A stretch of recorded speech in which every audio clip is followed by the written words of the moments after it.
You're watching Talk Talk, presented by United Auto Sales.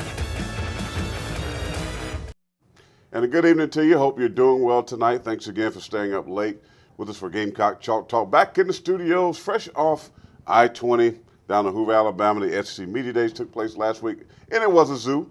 Nobody thought it would be anything different. It was fun, but yet it was tiring. But we were there with Chalk Talk and had you covered with all the teams. So we had a great time, but glad to be back in the studio. Now joined by Spurs and Feathers' very own Brian Hand, who also was down there with us for Gamecock Chalk Talk and covering things for the Spurs and Feathers. It was a crazy week down there. I mean, 1,400 media credentialed folks and all the rock star coaches and players. I mean, new commissioner, just a lot of crazy things happening down in Hoover last week. Yeah, that's what I always tell people when they ask me to describe it, that it's a circus. It really is. You know, it's a circus in a mall. Yeah, that's what it is. A mall, you take an escalator up, and you get to go to SEC Media Days. But, you know, the Radio Row's right in there in a mall. It's a unique experience. It's something that we're all blessed to be a part of. But in one word, it is a circus. Yeah, a lot of folks are like, you know, when we talk to people we know in our circle, in our business, you know, I want to go there. I want to. And I was talking to one of my radio friends down in Atlanta, and I was doing an interview with him. And he was like, I'm glad you're there and not me. And folks has covered it a long time. You understand that it is a circus. It gets tiring. You're standing around. You run these coaches and players through the rooms. It's just a crazy, crazy event. But then again, it goes to show you what the SEC is all about, because the ACC is going on this week, and it's not even close to what happens in Hoover. Yeah, they've been here at Big 12, you know, Sunbelt, all these players, they've been on the radio. They're all having a few people here and there. It's more of a wine and dine thing. You know, they're talking about adding golf to the SEC Media Days, and it'd be really interesting, 1,400 media, but with, you know, in Hoover with these 1,400 people. I think that's hard to get your mind around, especially when you're all in one room. It's pretty unbelievable, but it is fun. It is something, to your point. I said that to people too, you know, when you've been there, you know, you kind of get over it. But then you always want to go back every year, because you know why?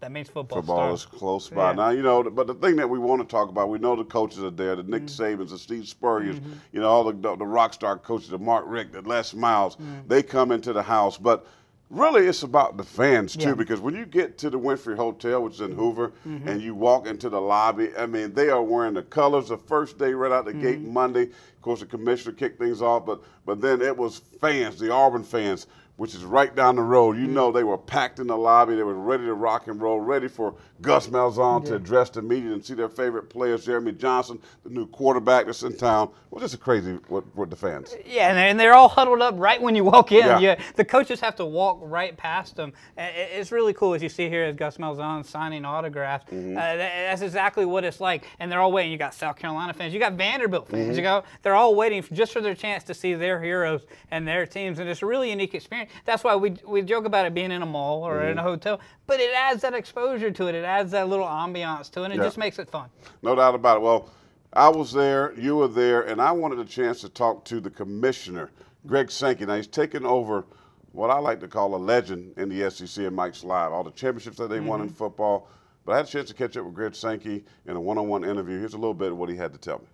Education is at the center of what we do, but at the same time we have to compete. We have to, as I said yesterday, I want to win every championship, but I want to do it the right way. And part of Mike's leadership and the leadership of our presidents and chancellors, athletics directors, and the participation of our coaches has been that we've overcome this notion that, you know, we're not doing it the right way. We're walking through the front door with our heads held high, and we have a leadership opportunity because of the success that I think will continue because of the resources and the leadership we have on our campuses. Stepped down battling pancreatic cancer, and they're good friends. Of course, Greg Sankey has been around for a while, the SEC, because he is now the head guy, but he's been around the league. He understands it. You know, it's kind of like someone phrased it to me like this. You know, here's the keys to this very nice Ferrari, Mr. Sankey. Just don't wreck it. I mean, the SEC is where it needs to be right now. All Greg Sankey has to do is just protect the car and not wreck it. Yeah, you're exactly right. CBS Sports did a poll of who they thought was the most powerful people in sport. Sankey was already number 2. It just kind of shows you where it's at. But at the same time, you know, I was in Ray Tanner's office last Friday, and I asked him, you know, what he was looking forward to the most, and he's like, you know, he's been around Slive, which is a big plus for Sankey, but more importantly, he called Sankey a brilliant man. And for Ray Tanner to say that, it kind of shows you what they think of Greg Sankey taking over right now. Now, he is a brilliant man because he gave me an interview. Yeah. So he's smart. All right, when we come back after the break, we're going to take a look at the Gamecocks. Steve Spurrier and the players arrived on Tuesday. We'll talk about it, and the old ball coach did not disappoint with some statements. Hear that coming up after the break.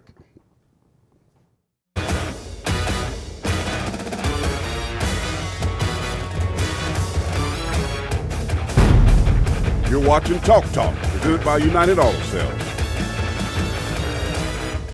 And welcome back. Steve Spurrier and the Gamecocks flew down on Tuesday morning. They kicked things off with Pharaoh Cooper, Elliott Fry, and Sky Moore. Of course, the ball coach, every year everybody wants to know what is he going to say that's going to spark up the SEC Media Day. And Brian, it really came as a shocker that he attacked Arkansas and Tennessee. He talked about how they was, chest bumping and high-fiving for winning 7 games. And, well, the Gamecocks won 7 games, so they should be excited too. So, everybody thought it was a little bit of a slight towards Arkansas and Tennessee, especially when Tennessee beat South Carolina the last 2 years.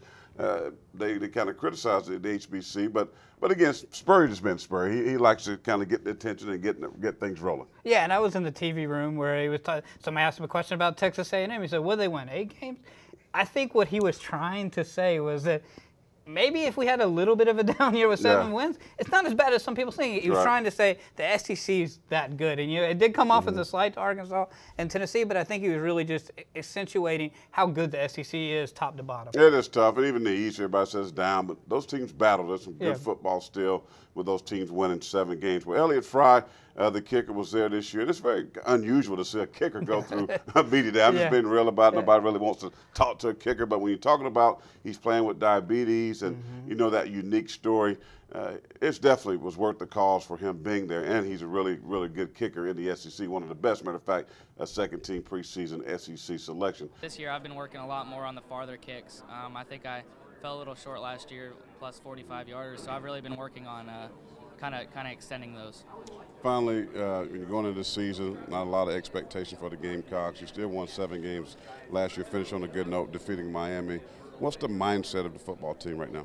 Yeah, I think we have a really good mindset. I mean, I think that 7-6 record is really pushing us to kind of want this season more. I mean, everybody's ready for the season to get here, and everybody's fired up and pumped up about getting out on the field and hitting some people. Well, Brian, he is an excellent kicker. 77% of his kicks are good. Not a big guy, but definitely a good kicker in the SEC. Now, Sky Moore is a guy that a lot of folks, and JC is one of his favorite players. He is the brains behind this defense, and moving to that middle position. If John Hogan, that defense of South Carolina, is going to be better, Sky Moore has to be the catalyst, if you will, for that defense. You're exactly right, particularly since he's going to have to step back into coverage a little bit more if they run the traditional Tampa 2 kind of that we think that they're going to. And Sky Moore seems like he's really up to the challenge. No doubt about it. Caught up with him, and here's what he had to say. We're in a base 4-3 right now, Tampa 2 defense, instead of the 4-2-5 look that we were in 2014. So those are the main changes that we have so far. The pass rush was a problem last year. Your defensive line, you got some new guys in. Talk about how that's going to change. Will you guys be more aggressive, or how will you play up front? Yeah, our defensive line is one gap oriented. They'll be able to shoot the gap and get upfield, and hopefully this year definitely make some plays and get into the backfield and get some sacks for us. He might have won the best dressed award. I like the bow tie, the outfit. Brother was looking clean and sharp. In fact, he said his mom helped pick it out. I had him at a 10, but when he said Mama was involved, I dropped it to an 8.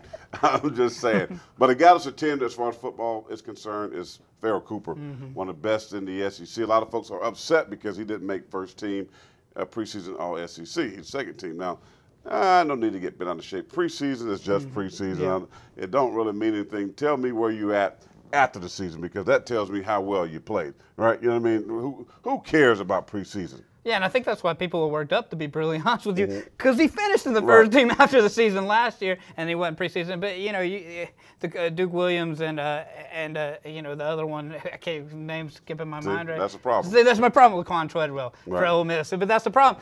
That's why I think of Pharaoh Cooper. But I'm probably a little biased just because we get to see him play and we know how good he is. He's a great receiver. Here's what he had to say at SC Media Day. I like all of them, Carlton, Debo, Shamir. Debo's expected to have a big year. He had a big spring game. He's a big guy, explosive. He can do some. He can have some big play potential if he really wants to do it.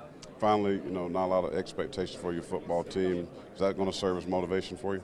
Oh yeah, a whole bunch of motivation. You know, everybody's sleeping on us this year. Everybody knows that, and we're looking to have a turnaround year and make it right back in Columbia. We got some bling in his ear, right? Yeah. Some studs, man. He's a stud. What do you Stud expect? for a stud. I'm just saying, but he's Yeah. a great football player, and a lot of Gamecock fans were upset because he finished first team last year, now preseason second team.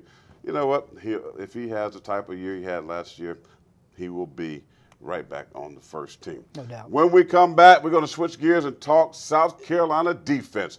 Can John Holt be the savior, one that resurrects this Gamecock defense? We'll talk about it, and I'll break it down. What's the difference between a 4-3 and a 4-2-5? That's all coming up after the break.